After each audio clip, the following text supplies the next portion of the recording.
Ciao a tutti, queste per le comiche e anche per fare vedere che noi abbiamo i servizi igienici a casa, ok?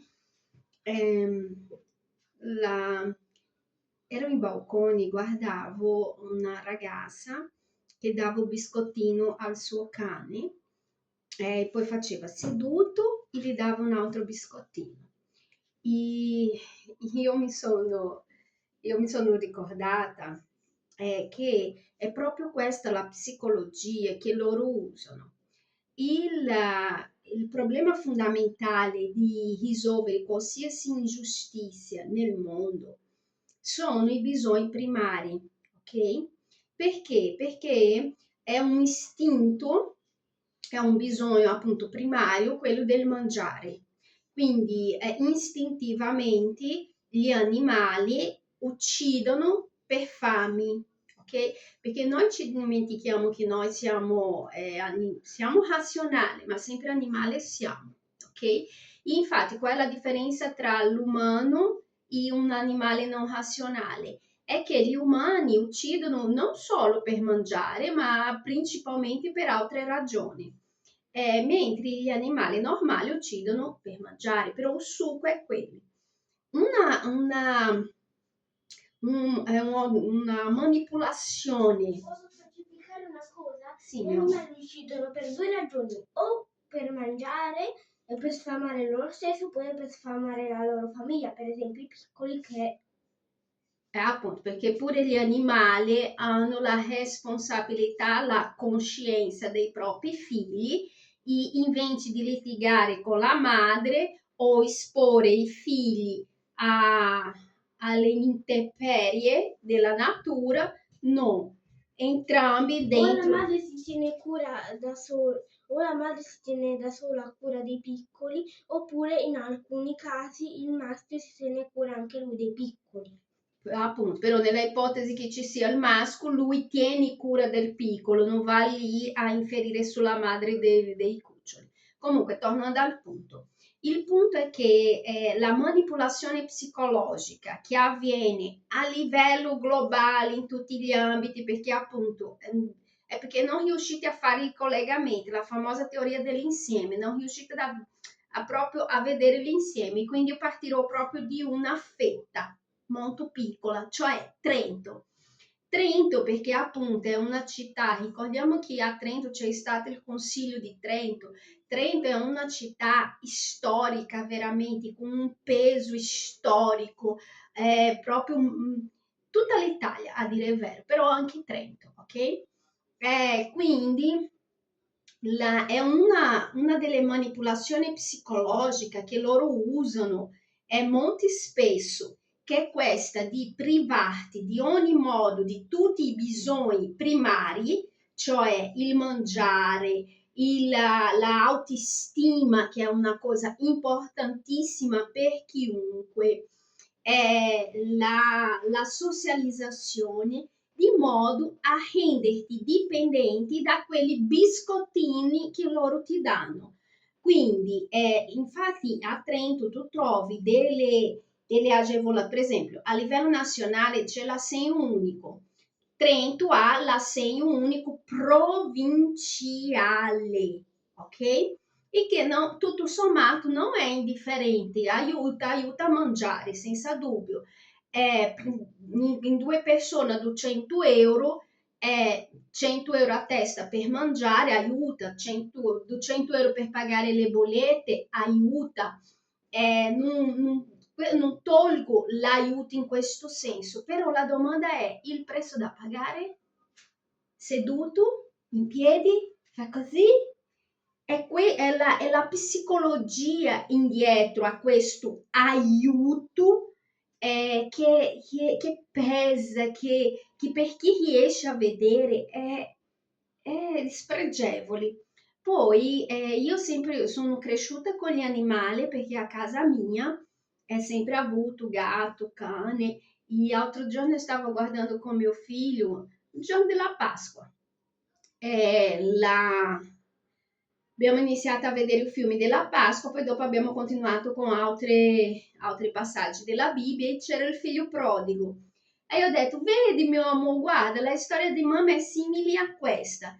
La differenza è che sono due. Una che lui era maschio, quindi quando lui è tornato a casa è stato accolto indipendente di quello che aveva fatto. Mentre la mamma, essendo femmina, purtroppo c'è il famoso peso sociale. Nessuno vuole una femmina con un figlio senza padre, principalmente quanto più la cultura è maschilista, più questo diventa un peso. Una femmina è un peso, è sempre stato, ma non perché la femmina in sé sia un peso, perché in verità le femmine, la prova è che indietro ai grandi uomini in verità ci sono le femmine che però gli uomini prendono i meriti. Le femmine non sono un peso in sé, però il modo come è organizzata la società la fa diventare sì un peso. In qualsiasi circostanza della loro vita, le donne sono un peso, un carico eh, da sostenere per se stessa e nell'insieme della società. Io vi dicevo, sì, quindi la differenza sono due, né? Che la mamma non è maschio, quindi arrivare con un figlio senza padre, fuori del matrimonio, è un peso morale, e poi c'è comunque quello che abbiamo vissuto anche quando eravamo lì, i 6 mesi da solo. Dopo 6 mesi iniziano a questionare, ma dov'è il padre, dov'è il padre, e essendo in un ambiente comunque maschilista, si sentono nel diritto di iniziare a provarci. Ovviamente trascurano il fatto che io mi chiamo Carla e non tutte le donne, quindi loro non sanno effettivamente gli scorpioni che si stanno avvicinando. Io non sono idiota. Quindi non c'era concretamente, a meno che fosse il principe Harry che mi dicesse, guarda, facesse quello che ha fatto con Meghan, è un conto. Altrimenti, comuni mortale, voi non mi fregate, ma proprio, guardi, oh mio figlio, o tu vieni a cambiare la mia vita al meglio, o io sono vegetariana. Guarda un po'. Allora, tornando comunque al dunque, quindi io dicevo, mio amorino, sai, la mamma è arrivata a un punto, c'è stati momenti qua in Italia che la mamma ha pensato così, mamma mia, ma i cani di casa mia se la passano infinitamente meglio di me, perché appunto i cani di casa mia avevano i biscottini, cibo vero, carni, amore, una stanza tutto per loro, ognuno con il suo lettino. E quindi capite che per me è molto difficile che voi pensate che io faccio quello che volete voi per 2 biscottini. Guarda, già 1 milione di biscottini sarebbe difficile, figurati 2 biscottini. Però la psicologia è questa. Ma la cosa più ridicola, sì no, essendo cresciuta con cani, quindi in verità i cani a casa nostra obbedivano, ma non per un biscottino, obbedivano per il legame che si era creato tra tutti noi. E anche quando ho avuto la mia ultima cagnolina molti anni fa, perché lei è morta nel 2024, nel 2004, no 24, 2004, lei mi obbediva, guardi, lei quando scappava a volta, trovavo cancello aperto e scappava, lei poteva essere veramente a più di 50 metri di distanza.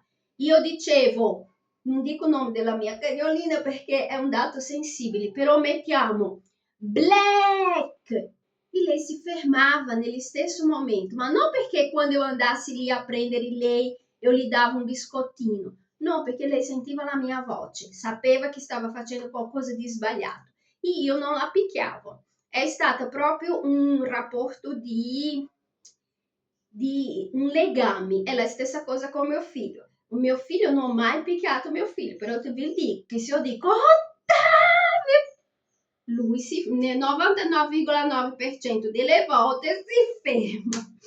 ma non perché io lo picchi, è un legame che si è creato, perché lo sa che se io uso questo tono di voce, Ottavio, vuol dire che qualcosa sta facendo o di sbagliato, o potenzialmente pericoloso, o è la strada che non devi prendere.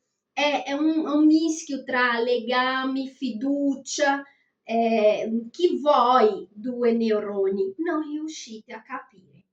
Comunque, quello che io volevo dire è questo. Io vorrei tanto avere nuovamente un cagnolino. A dire il vero, come ho detto, non ho mai sognato con la maternità, però se dovevo sognare, nelle rarissime volte che ho immaginato la situazione, io penso, come eu faccio sempre dei sogni belli, quindi i miei sogni era giustamente la casa con giardino, sarebbe più o meno la casa del mio ex marito vero, quello della Emilia Romagna, una casa da 1 milione di euro, gialla, col camino, con un grandissimo giardino pieno di animaletti come aveva lui, il mio figlio ovviamente, e un dalmata. Però quando io penso di avere un cagnolino, io non penso di addestrarlo con biscottino. Io non sarei felice se per lui obbedire a me io gli devo dare un biscottino. Allora tu mi ascolti perché mi rispetta, perché vuoi ascoltare, non perché io ti devo dare un biscottino. E la cosa brutta di Trento è che la stessa psicologia che loro usano con i cani, in dettaglio ho fatto anche volontariato nella Lega del Cane, quindi io so esattamente la psicologia che usano, è la stessa psicologia che si usa con i cani, le associazioni umane usano con gli umani. Purtroppo Trento ha sì molto disabili dovuto alla consanguinità, perché sono tutti imparentati, quindi molte famiglie hanno veramente figli, nipoti, insomma, qualche parente che è nato con qualche disabilità, ma completamente comprensibili dal punto di vista genetico.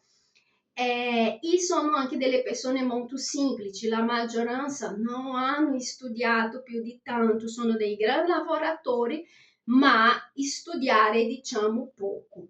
E per lo più sono cresciuti in quella cultura dell'obbedire, dei letteralmente servi della gleba. Quindi è molto facile in questo contesto usare tutte queste tecniche manipolatorie di isolamento, poi biscottini, e fino a che apparentemente sei protetto, apparentemente hai una vita, ma infatti spegni a Trento le persone sono spente, sono come zombie che camminano, tanto è che un sorriso è una cosa difficile da trovare, non è solo una questione culturale, perché in verità loro sono morti dentro, perché tanto lo sanno che o fanno così o fanno così. Assim, è veramente triste, ma proprio veramente triste. E non parliamo delle manipolazioni all'interno degli uffici, che sono appunto tutti imparentati. Se tu cadi nell'antipatia di qualcuno che ha una certa influenza, sei veramente fregato, sei fregato. Quindi molti problemi della società sono facili da risolvere. È la base che è marcia, alla base che è marcia. E quindi questo è per le comiche, per dire umani, cani, biscottini. Diamo 2 biscottini, loro fanno quello che vogliono. Io, Carla, non sono così, ma neanche col mio proprio cane, nella ipotesi che io avessi nuovamente. E quindi il problema di dialogare con le persone, la, di trattare con le persone, principalmente nell'ambito, in questo ambito istituzionale a Trento, è perché loro sono abituati con i biscottini. Il problema è che io non sono un cane, ok? io non sono cani e se mi volete fare da cani comunque mi uccidete nell'altro giorno perché come ho detto basta un puff e io muoio di emorragia interna. Quindi con me non potete usare le solite tecniche di manipolazione. La famosa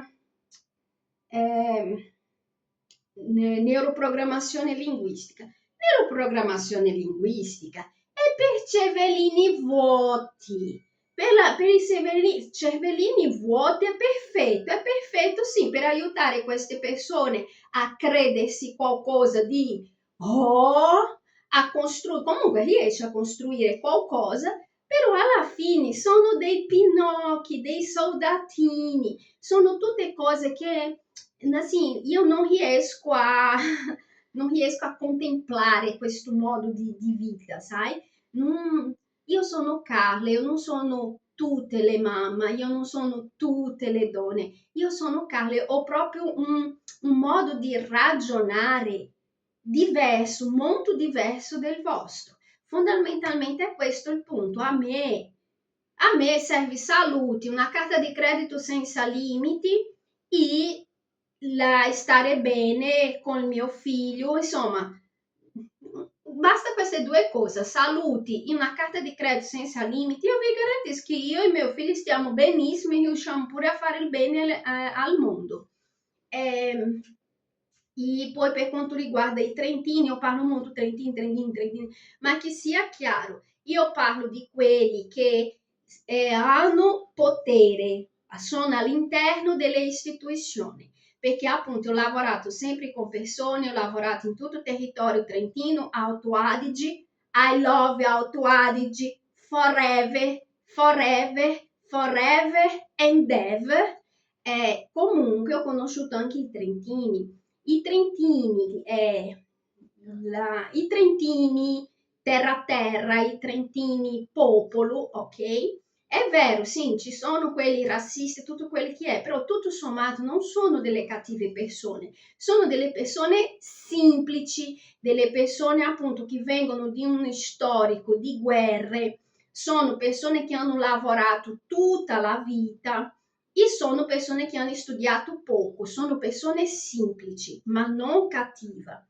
Tanto è che a modo nostro siamo riusciti a interagire, io guardo nel mio cuore con molto affetto tanti trentini dei paesini che ho conosciuto, non ce l'ho con loro, che sia chiaro. Quando io mi riferisco a trentini, io mi riferisco a quelli trentini che si sentono discendenti del principe arcivescovo del Consiglio di Trento direttamente della corte degli Asburgo, che quasi sempre sono infiltrati tramite familiari, tramite referti falsi, tramite tutte queste porcagliate dentro le principali istituzioni.